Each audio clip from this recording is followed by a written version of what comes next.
नमस्कार, आप सबका हार्दिक स्वागत, अभिनंदन है। आज हम बात कर रहे हैं संविधान का एक नया टॉपिक और उसका नाम है मौलिक कर्तव्य। सबसे पहले आपको ये आना चाहिए कि आपको भाग कैसे निकालना है कि यह संविधान के कौन से भाग में है। तो भाग कैसे निकालोगे? देखो इधर 1, 2, 3 और 4, तो ये 4 यहाँ लिख दिया और कबूतर वाला क यहाँ जोड़ दिया।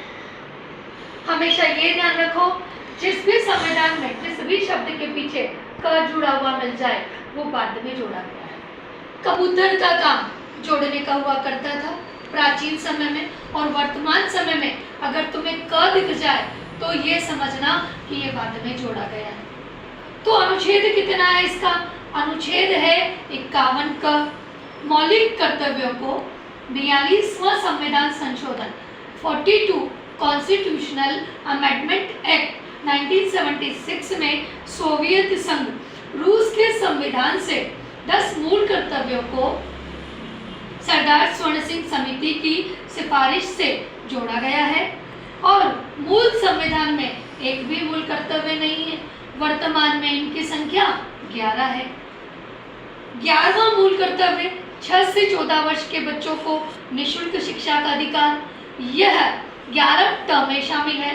यह मूल कर्तव्य को 86वें संविधान संशोधन 2002 में पारित किया और यह 1 अप्रैल 2010 से लागू है। यह मूल अधिकार भी है और मूल कर्तव्य भी है। अब मूल अधिकार क्या होता है? अगर आपके क्वेश्चन में आ जाए कि 6 से 14 वर्ष के बच्चों का निःशुल्क शिक्षा का अधिकार क्या है, क्या ये मूल अधिकार है, क्या ये मूल कर्तव्य है, या दोनों है, या इनमें से कोई नहीं?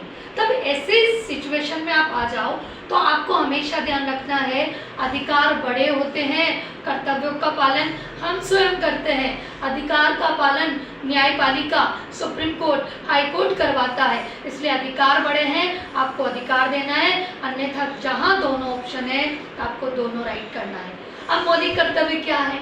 मौलिक कर्तव्य यह है राष्ट्रीय ध्वज का सम्मान करना, राष्ट्रगान का सम्मान करना, सार्वजनिक स्थलों की सुरक्षा करना, पर्यावरण संरक्षण को प्रोत्साहन देना, वैज्ञानिक उन्नति को प्रोत्साहन देना, राष्ट्रीय महत्व की इमारतों को संरक्षित रखना, ये सब हमारे मौलिक कर्तव्य हैं। इनके लिए हमें कोई सजा नहीं देगा, पर आपने ऐसा कोई किया है, जैसे हम किसी भी जगह को देखने जाते हैं, हवा महल, ताजमहल, या हम कोई भी मॉन्यूमेंट्स देखने जाते हैं, वहाँ पर दिल बनाकर आ जाते हैं, तो वो क्या है? वो एक अपराध है। आपने न्यायालय सजा नहीं दे रहा, पर वो आपने अपराध किया है। और ये आज का टॉपिक पूरा होता है मौलिक कर्तव्य। नमस्कार।